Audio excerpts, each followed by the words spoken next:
So I'm with Kelly Nielson, who is one of the premier Utah treasure hunters here in Utah, and I've done another video with him. He did another video for me, you know, about Spanish treasure signs and symbols. So I'll leave that video at the end of this video. There'll be a link to it, and click on it and see it, because it's a great video, a great informational video. But Kelly was telling me about a man that he'd met who'd found a treasure, and I happened to see a long time ago in the late 80s, early 90s, a treasure magazine with this story in it, and it was a fascinating story, and Kelly met this guy and knows the story firsthand from him, and some of the insights to it. So with that, Kelly, man, hit it. Okay. Well, Terry, welcome to my home today. After we interviewed before, I was doing some further research on Charles Kenworthy, and I started thinking, I wonder how many treasure hunters out there have actually found a cache or know anyone who has found a cache. And I understand why some people would be hesitant, especially with the way the laws are, to even offer that they have found anything. But I met this man, which I'm going to talk about here in a few minutes, and he actually has photo proof of his treasure find. And so let me get into the story a little bit. Back in February of 2014, I was on a trip down to Arizona working on a project there, and a friend of mine says, I want to take you over and introduce you to somebody. And so we went over into Tucson, and we stopped at this place, and I didn't know who we were going to meet or anything. We're walking into his apartment, and I noticed this really cool 1950 Willys Jeep wagon 4x4 sitting in the parking lot, blue, kind of faded blue. And I thought, what a cool outfit to have. Well, when we got in and we met this man, I found out that was his outfit. And I just thought that was kind of cool to see it right there. The man's name was Ron Quinn. Ron was just a very nice man, very cordial, very friendly. And we sat down and he started sharing his stories with me. And I'm kind of sharing this story too for this reason. Ron has passed away, and a lot of people, some people years ago may have heard of his story, some may not have heard of his story. And I want to share it for the purpose of that it's not forgotten. And so that's the main reason why I'm doing this today. Up to that point, prior to meeting Ron, I guess I would say this, I had not heard his name. I didn't know anything about the man. Ron himself, he was probably in his 80s at the time I met him. I would guess he was 6 feet 3 inches tall. In his younger years, I would call him a well-built, robust looking man. He grew up between Seattle and Tacoma, Washington. He was a treasure hunter, but more than a treasure hunter, he was a very successful treasure finder. And most of us are not treasure finders as far as finding precious metals. And I'll talk about that a little bit more in a minute.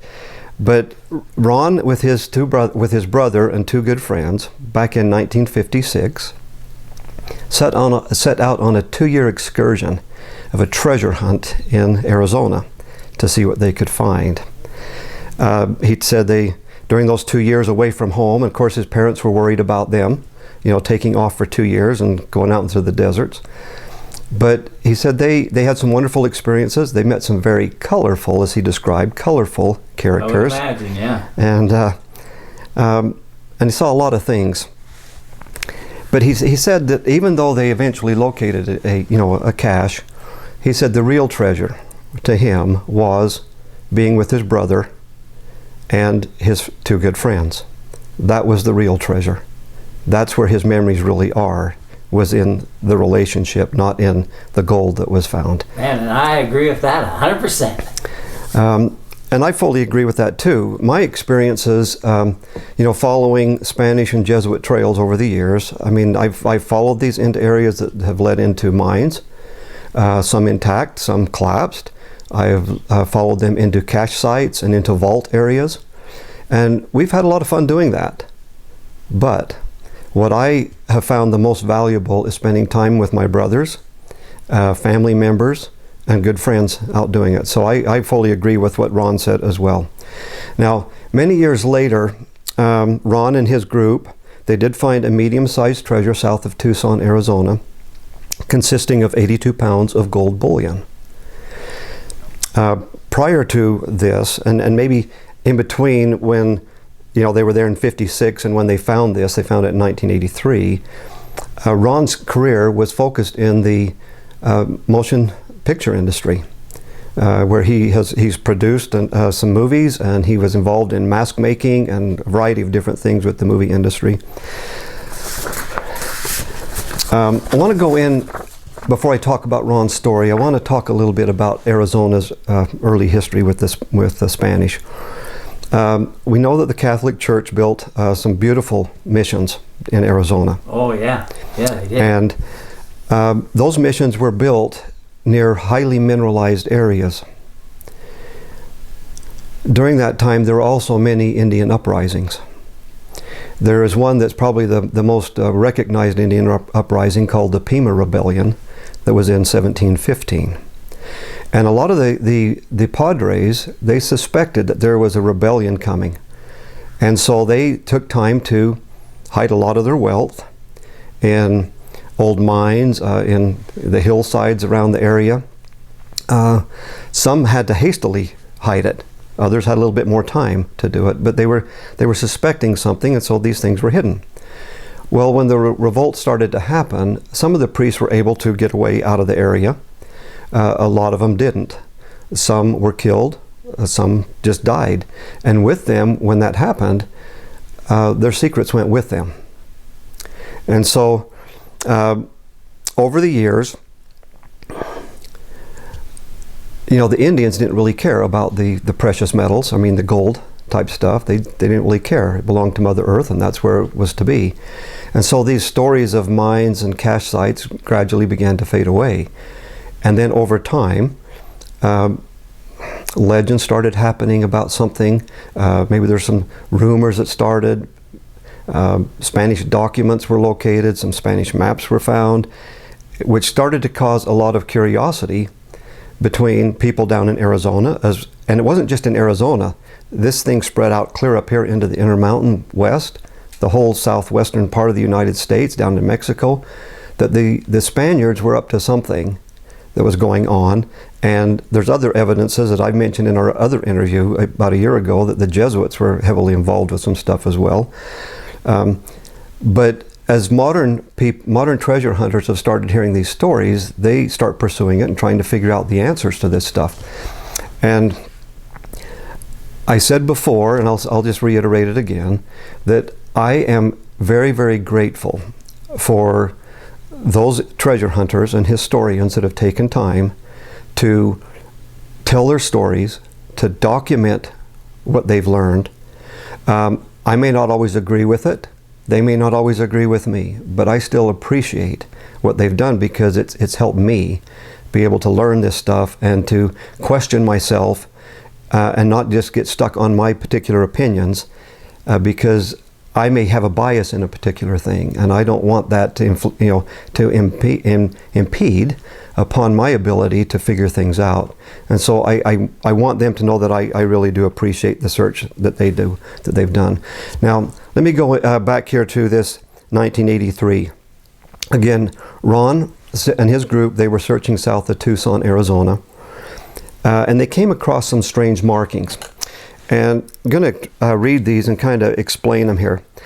He said that the markings were a straight line about 10 inches long, followed by 4 dots in a row, and 3 more straight lines beneath. About 5 inches further down, there were 3 more lines. Nearby was also a cross. Now, not knowing what all that meant, they went back to their homes or wherever they were staying, got out their code books, their symbols books, started combing through all that stuff, trying to figure out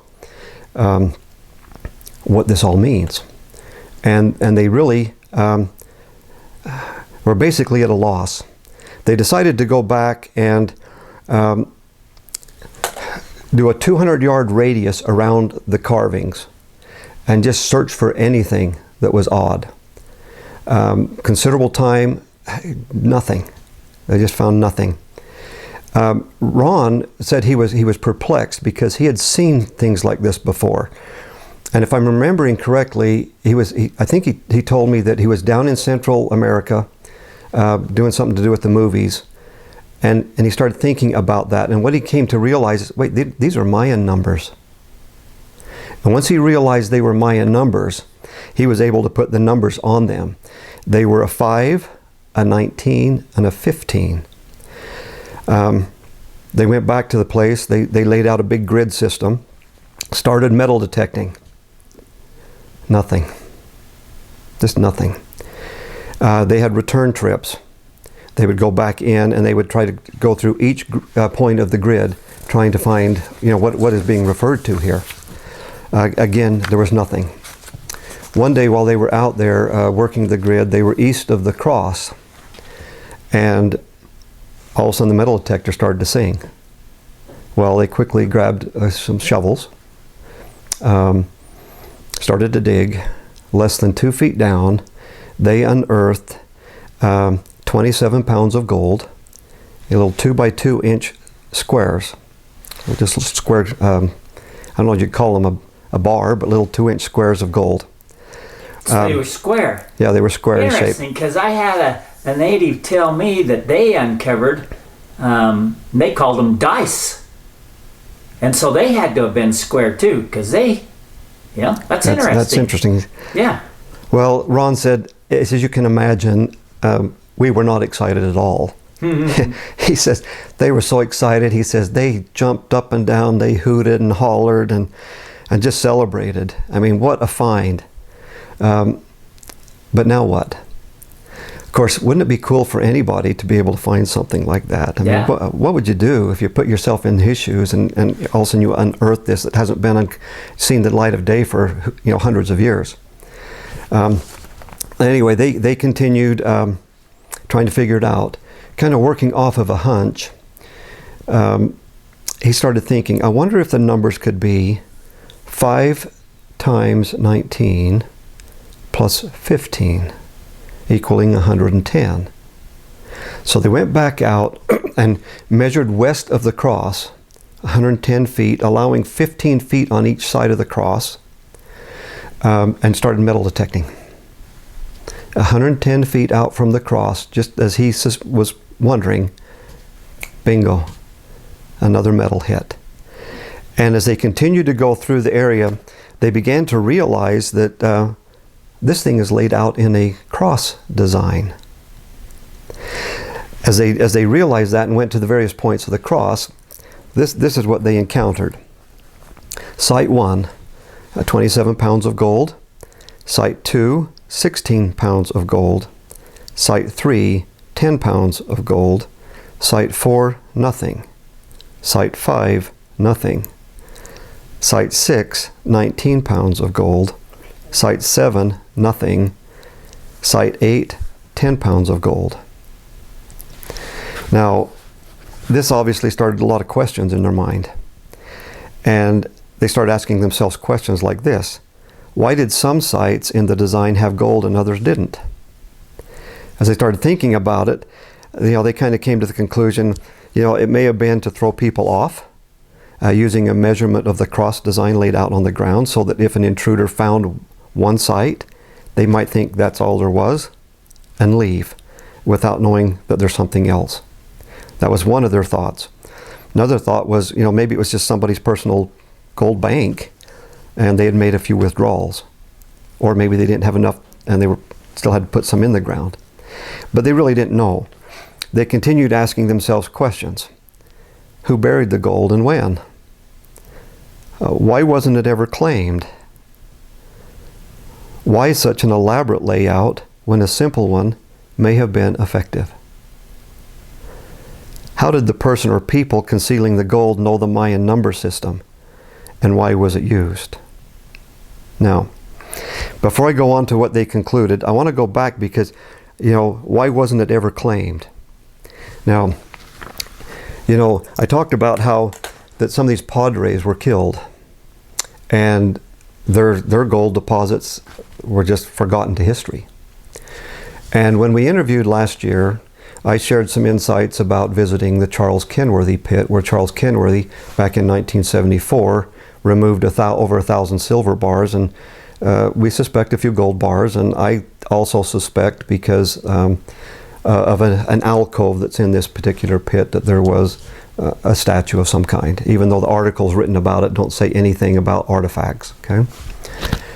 This past February, it was fun for me that I was able to take my brother Gordon and down to southern Arizona, where this area is, and took him out so he could personally see the Charles Kenworthy Pit. Gordon was pretty impressed. Okay, well, I've been impressed too. That was my second time being at that pit. It was a little difficult to find. There was a lot of growth around it, and working into the site, there was a lot of cholla just everywhere, and we're trying to maneuver around it and try to not get stuck with that stuff. But while we were there, I also took Gordon over to the area where there are 2 other pits.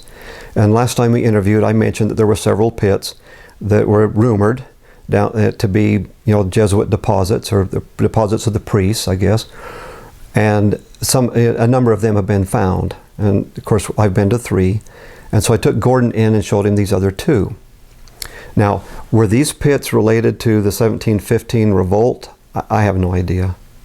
But somebody dug these pits, put precious metals in them, covered them up. Now, those other 2 pits we went to, the story that I heard, as I best can remember it, and I believe it was in the late 1800s, there was a rancher, cattle rancher, out there riding the hills, just keep an eye on his cattle, came up over a little bit of a hill and noticed off in the distance, in a ravine, 2 men on horses with a pack train coming up this ravine. These men were priests. They seemed to know right where they were going. They got to this area, they stopped. Of course, this guy, when he saw this, he backed his horse up, tied him up, and kind of went up there and sat behind a bush and kind of watched from a distance what was going on. They dug up, opened up whatever was there, started removing stuff. It appeared heavy. They were loading it into the mules, into sacks on the mules. They spent pretty much the whole day doing this. And then once they had everything loaded up, they turned their pack train around, went right back down the ravine, and headed right back down to Sonora. The rancher rode his horse over there to see what was going on. Got over there, and here were 2 pits, very similar in size to the Kenworthy Pit, about 5 feet by 5 feet and 5 feet deep. And so that was fun to show Gordon those particular pits. Now, that's been 100 to 130 years ago when those were opened up, and Mother Nature has filled them in. And today, if you didn't know they were there, you'd walk right past them. But if you were aware, then you certainly can see them. And there's some pictures I'm going to give you that you can show these in this video about those pits. Now, I only bring that up because of what Ron and those guys found. Were these things all related to Padres being killed and never able to return and get their stuff? And how did those other 2 priests know to come into that spot? It's like they knew the exact area, according to the story I read from the rancher, of coming in and knowing exactly where they needed to be to open up these other 2 pits. So, and there are some other pits down there apparently that have not been located yet. So now let me go back to Ron.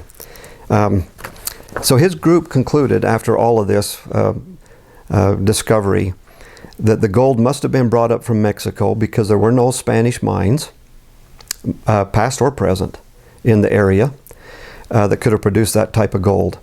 They also felt that the caches could have been buried really at any time, but more than likely it was from the 1750s to the 1800s. Now, that's what they concluded. If it was the 1750s, that's not the time of the Pima Revolt, as it could have been later. The padre involved, they concluded that it was a priest that had buried this. He may have died. I mean, who knows what happened to him? But he obviously didn't get back and get his stuff.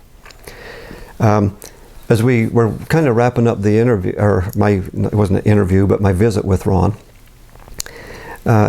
he offered some advice for the weekend treasure hunter. And this is what he said: do your homework first, and then go back and recheck every lead you can. Do your research.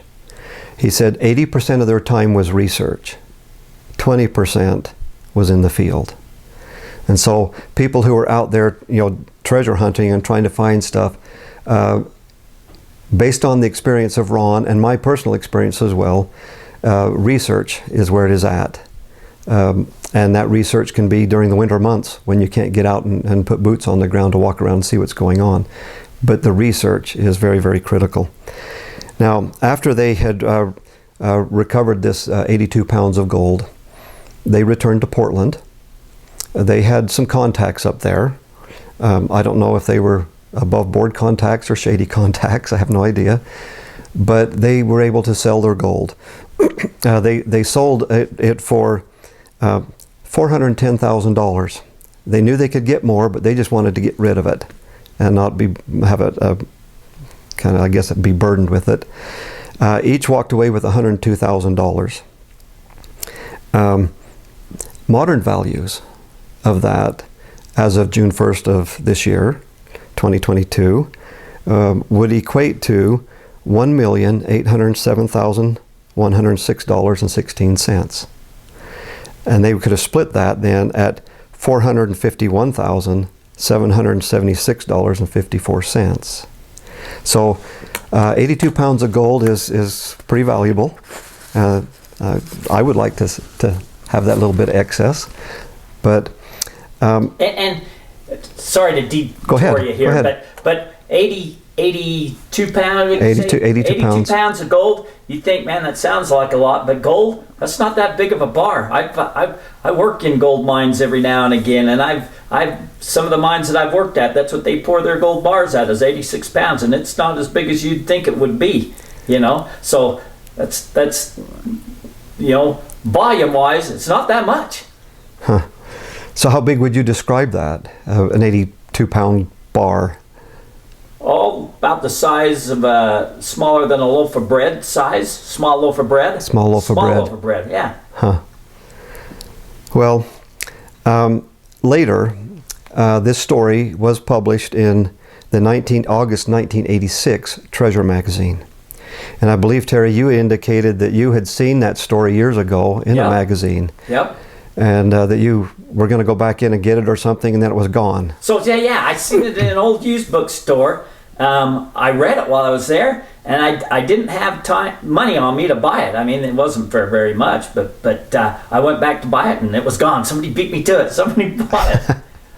Well, because it was a fascinating story about how it was laid out in the cross. And for people who are concerned, I'm just going to clarify right now, I have talked with the publisher, and I've been given permission to do this interview on Ron's story and to use photos related to Ron's book that he did. And I'm going to talk about that book here in just a second. Two of my good friends urged Ron to write his story, along with several other stories and adventures of his during that 2-year thing in the desert. That book is this book right here. It's called Searching for Arizona's Buried Treasures, a 2-year odyssey by Ron Quinn. On the back of the book, there's a picture of Ron by the stack of gold. On the front of the magazine is a color picture of him, and what you'll see there is there's a little stack of these gold little bars, and he's kneeling down, and he's got his metal detector right there by the side, and that was taken the day that they found. I don't know which find, but I assume it was the first find when they found the 27 pounds. If there's anyone interested in this book, I believe it is still available on Amazon for about $20. So if somebody wants to get it, it's a good little book to have in a person's library. As we concluded our visit, I was grateful for the opportunity to meet this man. He was just a nice man. While we were sitting there, he says to me, "Do you have a copy of my book?"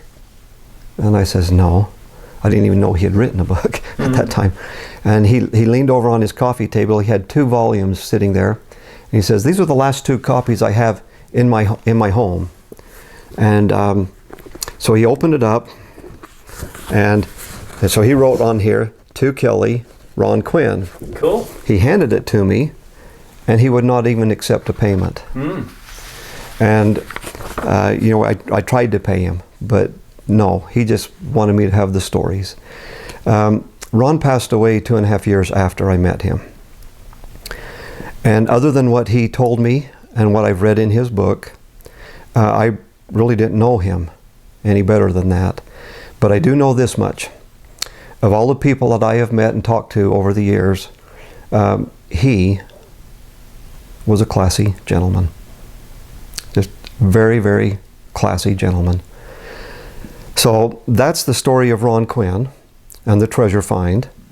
And what I know about it, he is the only person that I have personally met that I know of that has actually found a treasure and provided photo proof of the find. And again, as I said, I understand why people may have found things and have kept it quiet. I get that and I understand that. But Ron's is the only one. And again, I know there's a lot of people, us older people that have been doing this, treasure hunting and historical research, are getting older. And there's younger people that are coming on.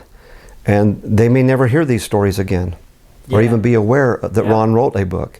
And that's why I reached out to you saying, you know, if you want to hear a story about Ron Quinn, let's meet sometime so that people can be aware of this. And the other thing that's interesting, sometimes people will go in and find something and they assume that that's the spot. Just like Ron's question is, why did they lay it out in a cross design? In case somebody came in and found one spot, they would leave. So if we find locations, as we're doing research out there when our boots are on the ground, it may not be just one spot. They may very, very well have done something like a cross design or another design. And so we should always keep that in our minds when we are trying to locate things. It may not be as simple as one spot.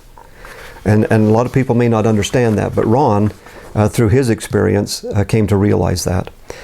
And so, you know, with that, Terry, I would just encourage everybody, go out and have fun, but be safe. Help each other. You know, if you take time, I know at the rendezvous over at Altamont last year, there were a lot of people over there, and a lot of people didn't know each other.